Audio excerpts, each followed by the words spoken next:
আসসালামু আলাইকুম ওয়া রাহমাতুল্লাহি ওয়া বারাকাতুহু। যে সমস্ত ভাইয়েরা দেশ ও দেশের বাইরে থেকে আমার ভিডিওটি দেখছেন তাদেরকে আন্তরিক ভালোবাসা, সাধুবাদ।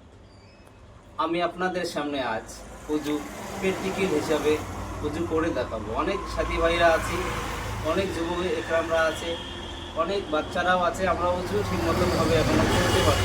নামাজ পড়ি, মনে রাখতে হবে উযুটা হচ্ছে একটা শ্রেষ্ঠ ইবাদত। যদি উযু আমাদের না হয় তাহলে মোহতারাম হাজিরিন, নামাজ কিন্তু আমাদের হবে না। এই জন্য উযুটা সর্বপ্রথম সঠিকভাবে করতে হবে। যদি উযু করতে না পারি তাহলে নামাজ হবে না। নামাজ না হলে আমাদের সমস্ত কাজগুলো বেকার হয়ে যাবে। এই জন্য আজ আমরা কিভাবে উযু করতে হয় প্র্যাকটিক্যালভাবে আমরা আপনাদেরকে দেখাবো উযু কিভাবে করতে হয়। এই ভিডিওটির জন্য আমরা হয়তো অনেক কথাবার্তা বলবো উযু করার সময়, কিন্তু উযু করার সময় কথা বলা যাবে না। আসেন আপনাদেরকে সামনে উযু করে দেখাচ্ছি।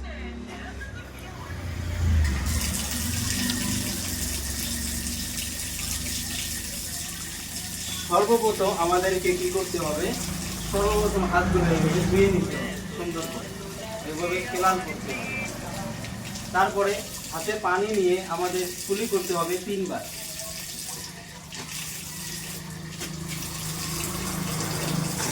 তারপরে নাকের নরম অংশ পর্যন্ত পানি পৌঁছে দিতে হবে সুন্দর করে এইভাবে। তারপরে হাতে পানি নিয়ে পুরো শরীরটা কপালের চুলের গোড়া থেকে প্রতিদিন নিতে হবে। তো এখানে লতি থেকে অন্যখানে লতি পর্যন্ত পানি পৌঁছিয়ে দিতে হবে। এই জায়গায় আর একটা মশলা আছে, अब रिशानी दाढ़े तजरे मोए जाकात, अगर घड़ी दाढ़ी हो तो दाढ़ी के नीचे पानी पहुंचाना जरूरी नहीं है। এই মশলাটা জানতে হবে। যদি ঘন দাড়ি হয়ে থাকে তাহলে আমাদের দাড়ির নিচে পানি পৌঁছে দেওয়া জরুরি নয়। যদি পাতলা দাড়ি হয়ে থাকে তাহলে আমাদের নিচে পানি পৌঁছে দিতে হবে। এইভাবে একবার নয় 3 বার পুরো শরীরটাতে এইভাবে পানি পৌঁছে দিতে হবে। 3 বার পুরো মুখমণ্ডলটা কি দ্রুত করতে হবে। তারপরে নাম্বার 3, নাম্বার 2 এইভাবে হাতের কোণো পর্যন্ত ধুয়ে নিতে হবে। মনে রাখতে হবে 3 বার এইভাবেই ধুয়ে নিতে হবে। 3 বার এইভাবে ধুয়ে নিতে হবে পুরোটা, যেন একটা রোমও শুকানো না থাকে। এরকম করে 3 বার ধুতে হবে সুন্দর করে, এরকম করে 3 বার ধুয়ে নিতে হবে যাতে উযুটা আমার ঠিকভাবে সঠিকভাবে আমি করতে পারি। তারপরে বলছে আবের সারা নিয়ে নয়া পানি নেওয়ার কোনো জরুরত নাই। হাতে পানি আছে, এই পানি দিয়ে এইভাবে মাথা করতে হবে। কানে এরকম করে দিয়ে এইরকম করে মাথা করতে হবে। এটা কতবার? এটা একবার করলেই হয়ে যাবে।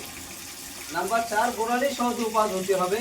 এইভাবে পায়ের গোড়ালি সহ 2 পা ধুয়ে নিতে হবে। এটা কতবার? 3 বার ধুতে হবে এইভাবে। তারপরে বাম পা 3 বার ধুয়ে নিতে হবে এইভাবে ধুয়ে নিতে হবে। এইভাবে যদি আমরা ধুতে পারি তাহলে আমাদের উযু সম্পন্ন হয়ে গেল এবং আমরা পাকি ওজন করে ফেলেছি। এখন যদি আমি ইবাদত করি, আল্লাহ রাব্বুল আলামিন আমাদের ইবাদত কবুল করে নেবে। যদি উযু সঠিকভাবে করতে না পারি তাহলে আমল কিন্তু আমাদের নামাজ হবে না। সুতরাং আমাদেরকে উযু এইভাবেই করতে হবে। এজন্য আমাদের চ্যানেলটি এই পর্যন্ত যারা সাবস্ক্রাইব করেননি তাদেরকে রিকোয়েস্ট করা হচ্ছে তারা চ্যানেলটি সাবস্ক্রাইব করো। আর এই শিক্ষামূলক ভিডিওটা বেশি থেকে বেশি করে শেয়ার করতে হবে, যাতে যে সমস্ত ভাইয়েরা জানে না, বোনেরা জানে না, তাদের কাছে পৌঁছে দিয়ে সওয়াবের অংশীদার হতে হবে।